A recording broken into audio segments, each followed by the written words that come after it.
Hi, Yashika B. Martin here, and this is Channeling Hope, Leadership Edition.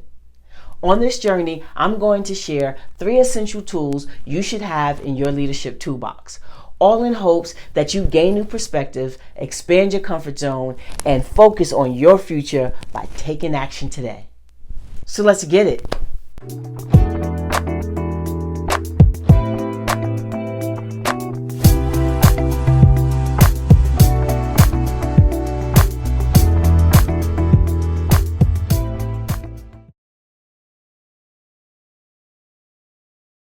Today's essential tool in our leadership series is power of influence. Now, we're going to start this off by defining what power and influence are. And according to the Oxford Dictionary, power is the capacity to influence the behaviors of others or course of events. And influence is a person with the power to have effect on someone or something. Notice how those two concepts are entwined? Now, since influence is having an effect on someone, I tend to think about it from a leadership perspective. And you might be saying, I'm not a leader or I'm not in charge of anything. And that's okay. Why? Because leadership is not about someone putting you in a position of authority or you just taking charge. The awesome thing about leadership is that it will find you naturally, even if you're not looking for it.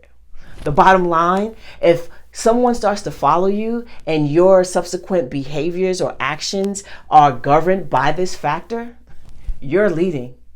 Now, how you choose to lead will dictate whether or not your power of influence is coercive or persuasive.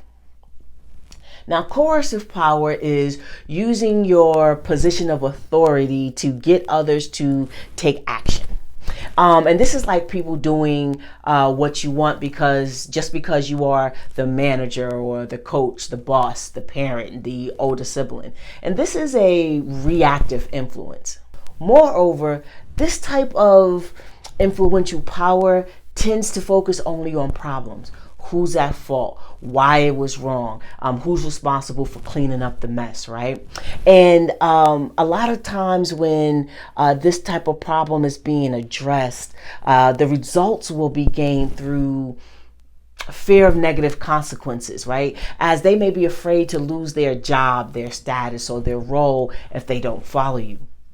Now, as a leader, of course, you're going to have to sometimes address problematic concerns. However, your influence on people should not be through fear, force, or threat. This does not yield long-lasting power. So remember, position power plus influence equals coercive power. Now, next we have persuasive power. Persuasive power is using personal touch and influence to get someone to act. Now, this takes greater effort, greater understanding, and more time. However, when used effectively, the results can be long-lasting and rewarding.